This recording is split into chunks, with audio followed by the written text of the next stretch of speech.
नमस्कार, मी पंजाब डक राज्यातल्या सर्वप्रथम शेतकऱ्याला सांगू इच्छितो, राज्यात 16 तारखेपासून 16 ऑक्टोबर पासून ते 17, 18, 19, 20 पर्यंत राज्यात भाग बदलत पाऊस पडणार आहे.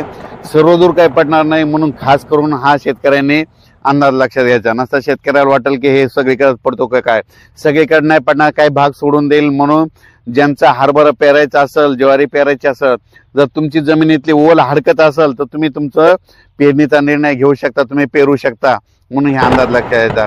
पण राज्यात आता ज्यांच्या काही सोयाबीन काढणं चालू आहे, राज्यातल्या सर्व शेतकऱ्याला सांगू इच्छितो की उद्या 15 तारखेला तुम्ही सुड्या जर उघड्या असल्या तर तुमच्या सोयाबीन जर उघड्या असतील, सुड्या उघड्या असतील तर त्याच्यावर झाकून घ्या. कारण की राज्यात 16 ऑक्टोबर पासून ते 20 ऑक्टोबरच्या दरम्यान दररोज वेगवेगळ्या भागात पाऊस पडणार आहे. म्हणून हा अंदाज लक्षात घ्यायचा.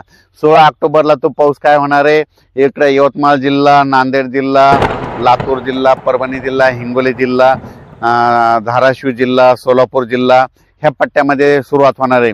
17 ऑक्टोबरला परत काही भागात पडणार आहे. 18ला पुन्हा दुसरा वेगळा भाग देणार आहे. असं करत करत 19, 20, 21, 22 पर्यंत राज्यात विखुरलेला स्वरूपाचा पाऊस पडणार आहे. म्हणून हा अंदाज लक्षात घ्यायचा. खूप काही मोठा पडणार नाही, मुसळधार काही पडणार नाही. म्हणून हा अंदाज लक्षात घ्यायचा. राज्यातल्या सर्व शेतकऱ्याला सांगू इच्छितो की आता पाऊस आता परतीचा आहे, आता हे शेवटचाच पाऊस आहे. आता पाऊस निघून जाणार आहे आणि 2 नोव्हेंबरला मध्ये चांगली थंडी येणार आहे. म्हणून राज्यातल्या सर्व शेतकऱ्यांनी अंदाज लक्षात घ्यायचा. ज्यांचं सोयाबीनचं शेत खाली झालं असं तुम्ही तुमचं पेरणी करू शकता. त्याच्यानंतर ज्वारी पेरायची तर ज्वारी पेरू शकतात, हरभरा पेरू शकतात, ओल हडकत असेल तर पेरू शकतात. पेरणीचा निर्णय तुम्ही तुमचा स्वतः घ्या, पेरायचा का नाही ते ठरवा. फक्त तुम्हाला एक सांगू इच्छितो, राज्यात मात्र 16 ऑक्टोबर ते 20, 21, 22 ऑक्टोबरच्या दरम्यान दररोज वेगवेगळ्या भागात तुरळक ठिकाणी पाऊस पडणार आहे. खूप काही मोठा पडणार नाही. म्हणून हा अंदाज सर्व शेतकऱ्यांनी लक्षात घ्यायचा. हा केवळ अंदाज कशामुळे दिला की राज्यातल्या सर्व शेतकऱ्याचं सोयाबीन काढणं चालू आहे. कोणाचं सोयाबीन उघड्यावर आहे, मका देखील उघड्यावर कापून ठेवलेली. तर तुम्ही काय करा, 16 तारखेपासून झाकण्याची तयारी, ठेवण्याची तयारी करावी.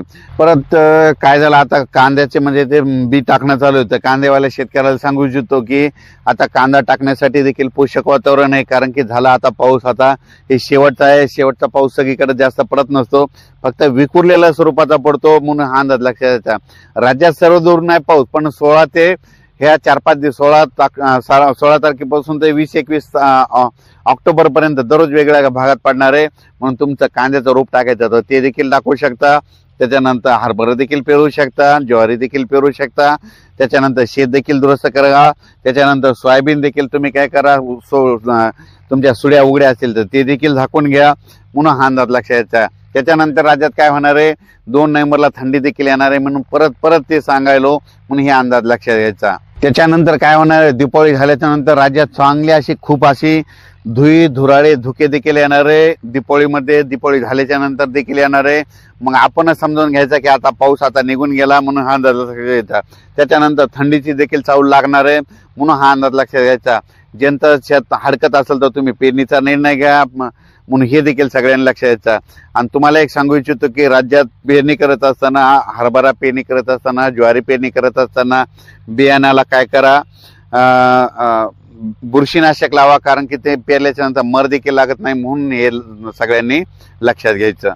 हा पाऊस जे पडणार आहे, आता परत एकदा शेवटी सांगतो की हा पाऊस सुरुवातीला काय होणार आहे, इकडल्या म्हणजे याच्याकडून सुरू नांदेड, लातूर, धाराशिव, यवतमाळ, त्याच्यानंतर लातूर जिल्हा ह्या पट्ट्याकडून सुरुवात होणार आहे.